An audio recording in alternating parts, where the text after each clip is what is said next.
పద్మ అవార్డుల విషయంలో తెలంగాణలో పొలిటికల్ యుద్ధం మొదలైంది. పద్మ పురస్కారాల విషయంలో తెలంగాణకు అన్యాయం జరిగిందని సీఎం రేవంత్ విమర్శలు చేశారు. అయితే దానికి కౌంటర్ ఇచ్చారు కేంద్ర మంత్రి బండి సంజయ్. అవార్డు ఇవ్వాలంటే అర్హత ఉండాలి అన్నారు. గద్దర్ను చుక్క రామయ్య గారిని, జయ జయ హే తెలంగాణ అందించిన అందశ్రీని, గోరెట వెంకన్నను, జయతీర్ తిరుమలరావు గారిని అసలు పరిగణలోకే తీసుకోకపోవడం అనేది ఇది మన తెలంగాణ సమాజానికి కొంత బాధ కలిగించే అంశము. ఎట్టిస్తాం గద్దరికి ఎట్టిస్తాం చెప్పండి. ఆయన భావజాలం ఏంది?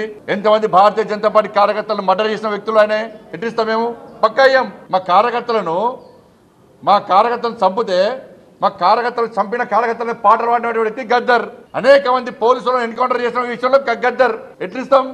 మీరు వంశం ఇస్తామేంది అవార్డ్స్? భయపడే ప్రసక్తి లేదు, వెనుకపోయే ప్రసక్తి లేదు.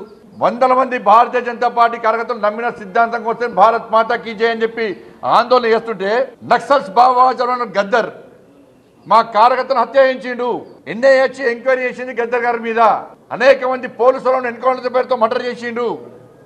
అటువంటి వ్యక్తిని ఏ విధంగా పంపుతారు? ఇవాళ పద్మభూషణ్, పద్మశ్రీ అవార్డుల కోసం కూడా తెలంగాణ సమాజానికి ప్రతీకలైన గద్దర్ గారి పేరు, చుక్కా రామయ్య గారి పేరు, అందశ్రీ పేరు, గోరెట వెంకన్న పేరు, జయతీర్ తిరుమలరావు గారి పేర్లు, వీటన్నిటినీ రాష్ట్ర ప్రభుత్వం నుంచి మేము ప్రతిపాదన ఇచ్చినాం.